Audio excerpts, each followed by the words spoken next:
Meanwhile, let's move on and tell you some of the other stories that are coming into the newsroom right now. And dozens of flood warnings remain in place across England after days of heavy rain. The majority of warnings are along the south coast, where the Met Office has warned that heavy rain was falling on saturated ground yesterday. And passengers are paying more and more to travel on the rail system since it was privatised, with over £30 billion having leaked out of the system since 1993. That's according to the RMT union. And after Number 10 confirms the Renters Reform Bill will be in the King's Speech, Labour vows to deliver more action on housing in their first 6 months. I suppose that's if they get into power.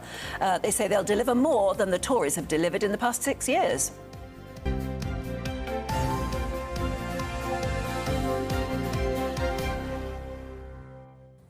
And let's meet our headline makers, broadcaster Claire Muldoon and writer and journalist Emma Wolfe. Thank you so much for coming back. Right, now... Who's going to kick off? Who wants to go first? Emma, what about this? Working from home, blamed for the surge in pupil absence. Yeah, this is really interesting. This is the head of the Sutton Trust, the founder of the Sutton Trust, Peter Lampall, who's been saying there's no ignoring the link between parents working from home and students, pupils persistently missing school. That when parents are at home, when you're not moving to the office, when you're just working at the kitchen table, the kids can be at home. And he says this is it's affected the kind of social contract, the obligation that parents feel to get the kids to school. Well, very often a parent, I suppose, will drop the kids off at school and then go into work. And so if you're not going into work, the temptation is to give the kids a duvet day. And since the pandemic, there's been a huge surge in school absence. To me, it seems the opposite way around. I cannot imagine anything more stressful than having... I mean, you get nothing done. When children are at home, you get absolutely nothing done. I'd have thought, Claire, that the opposite would happen. Because, I mean, when I used to book... So if you want to bunk off, you want to go back to an empty house. An empty house. Not where your mum and dad's working from the kitchen table. This also ties into the fact that not a lot of parents put a lot of emphasis on education, which is really, really sad. Truancing has gone up, and I'll tell you why. Because during the pandemic, they thought, well, if I can teach them from home, everything's all done. So therefore, the path of least resistance often when you're parenting is to let the child do what they want. Not in my house, I have to say.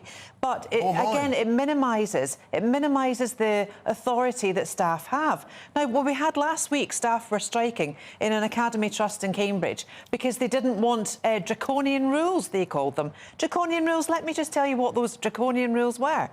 Often repeated behaviour for not bringing in your tools to class, detention. It was the same stringent form of detention as if you had been a graffiti artist in the school. That is not minimising either breaking the rules. What it does, though, is bring to the fore of authority. The staff were saying, well, that will undermine us. I would say, no, it doesn't. It actually underpins your job, enables you to actually teach, and gives you the structure and the framework in order to do it. It gives you the authority. And it's so sad. OK, what do we do about that? Because if you're a parent, oh, I'd like to spend a day with my child because I'm at home, surely the parent is at fault. Yes.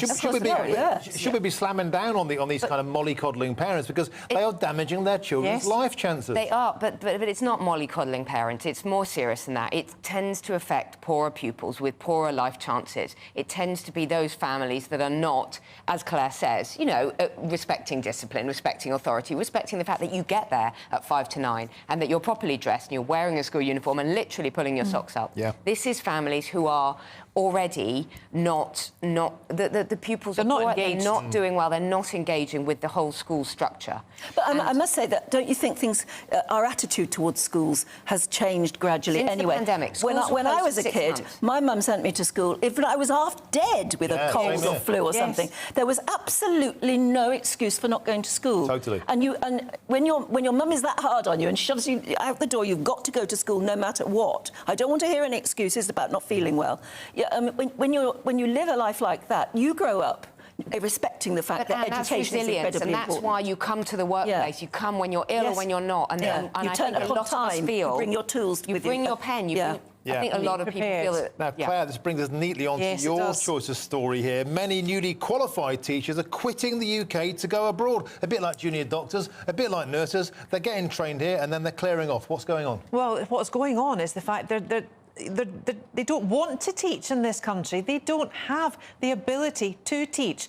Everything in this country is written by central government, and that's against Thatcher, against Conservatism, because everything was, you know, put to the local authority to deal with things. The local authorities now have the budgets, they've got the control, and they actually dish out the policy in terms of the curriculum, in what is taught and what's not.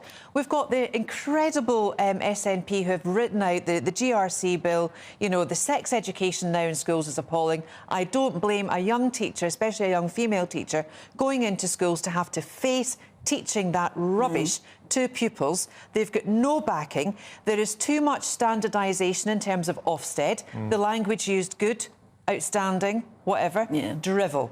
Absolute drivel. It's a mere tick-boxing exercise now for Ofsted. And unfortunately, it's supply and demand. And if a school is outstanding, many more pupils, many more parents would like to go there. I'm sorry, stay local. If you live somewhere local, you go to the local schools. Children now aren't even walking to school. They're being, I mean, all these plans, all these green plans to enable pupils, low-traffic neighbourhoods, cycle lanes, walk to school, it's better. They're not doing it. No, they're not. They've spent £2.3 billion in infrastructure alone to try and enable the greenness of the land to come through. So all talk and no action. If our newly qualified teachers are looking elsewhere, are they getting paid more in other countries? They are getting paid more. And where are they going? So they're going all over. They're going to mainly countries with international English schools, that whole group of schools, OK? So you've got them in Dubai, you have them in Shanghai, you have them all over the world, mostly in non-European countries. And they're, you know, they're teaching a curriculum. Well, you can't blame them, can you? They want to go because they're seen as very prestigious English teachers from, you know, from the UK, trained properly in the. And isn't there a dichotomy that the British universities are being used as finishing schools for wealthy overseas students, and yet our best teachers are also going abroad to teach those kids before they even come back to this country? I don't think it's a dichotomy at all. It's kind of broken Britain, isn't it? I mean, it's not a finishing school. These Chinese students, all sorts of international students. Yeah, but they're paying way over the odds, and they're forcing British students out. They're not desperate for cash. They created a business, and therefore it's a complete business model. It's a business model which encourages overseas students.